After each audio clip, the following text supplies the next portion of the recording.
We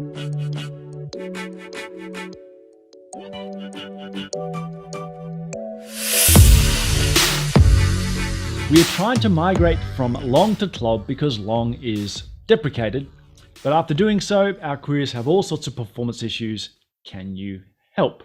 And when I went back to this people, I said, well, what's the big drama here? And they said, we do the migration as per the documentation, and when we do it, all hell breaks loose and our application just collapses. Is there a fundamental problem with CLOBs? And my quick answer was no, but we did some investigation to see why this is the case. Now, I want to stress one thing first is long is deprecated.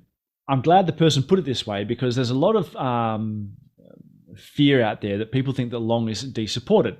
Back in the Oracle 9.0 documentation, we said creation of new long columns is scheduled for de-support, that we would get rid of them. If you go to the 23C doc, you can see we've been a bit more generous with our documentation. We simply say they are supported with backward compatibility only. There is nothing in it that says that longs are going away.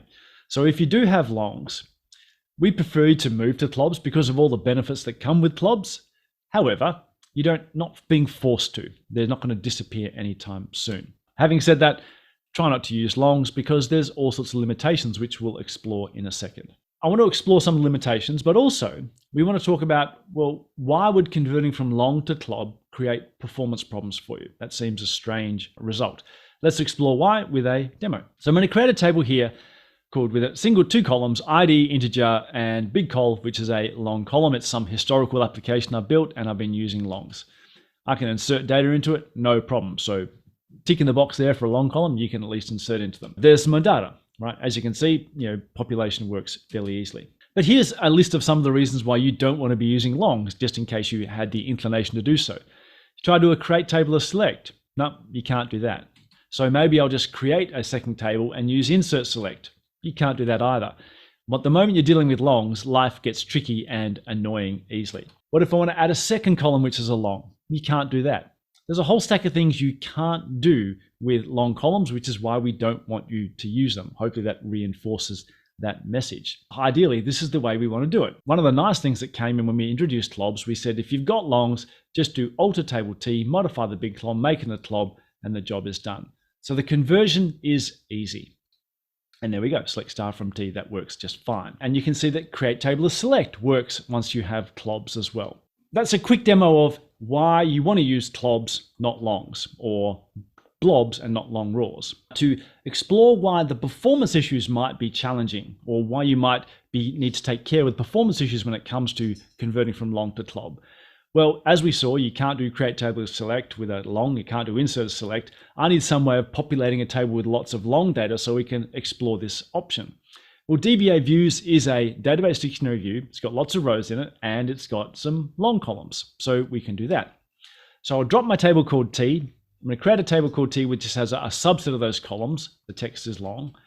I'm going to create an index on those columns as well. So let's say this is my application table. It's got a table called T. It's got a long column. I've got some indexes on some other columns that are used by the rest of my application.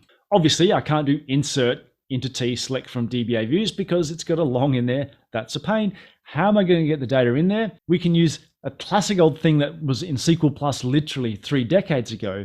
The copy command actually works. You copy across a database link, in this case, back to the same database, and the copy command deals with longs because it's of a similar vintage.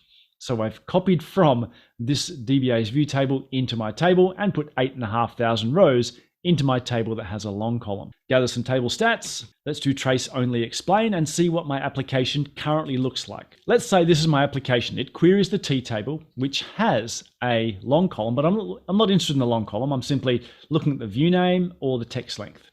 And one of the nice things where it actually used, for example, some indexes. It actually used both indexes that I created before to access my data. So I'm happy. That's my application. It's got a long column. That's annoying, but indexes work fine. Everything's just great.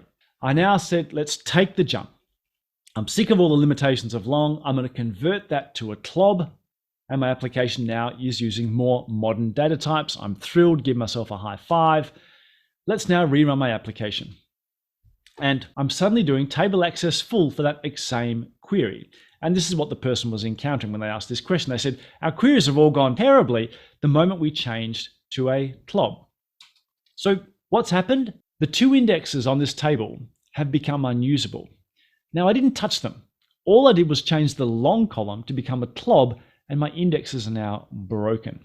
If I went ahead and rebuilt those indexes, then as you can imagine, operations return to normal. The indexes are available. Everything's fine. So what's actually gone on? Conversion is actually a special case. Even though it's just alter table T modify, that's all you're doing. What we're actually doing is, if you throw a trace on this, is implicitly we're doing an alter table move. We are actually rewriting the data in order to take the long contents plus all the rest and write it to a new segment in which we've done the conversion to a CLOB at the same time. And as you know, alter table move, when done in isolation without the online keyword, actually makes indexes unusable. Unfortunately, it doesn't say we're doing an alter table move. It just says you're modifying a single column, but we are relocating the data and your indexes become unusable. That's why I wanted to show this demo. It's such a simple thing to convert from long to CLOB, which is great, but under the covers, we're actually doing a lot of work, and therefore you need to rebuild your indexes afterwards.